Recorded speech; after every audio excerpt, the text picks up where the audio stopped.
Hello everyone, welcome back to the Login It channel. Today I will be showing you how you can see your archived messages in the Messenger.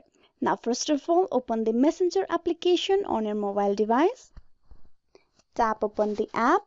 Once you open the app, you will be seen at the home page of your Messenger. Here you need to tap on the profile icon on top of left side of your screen. Tap on it. There you will see few options at the very beginning, that is dark mode, switch account, message request, and just below archive chats. You tap on it and here you will see all the archived chats or archived messages from your Messenger. Hope this video was useful to you and you have learned how you can view all the archived messages in your Messenger application.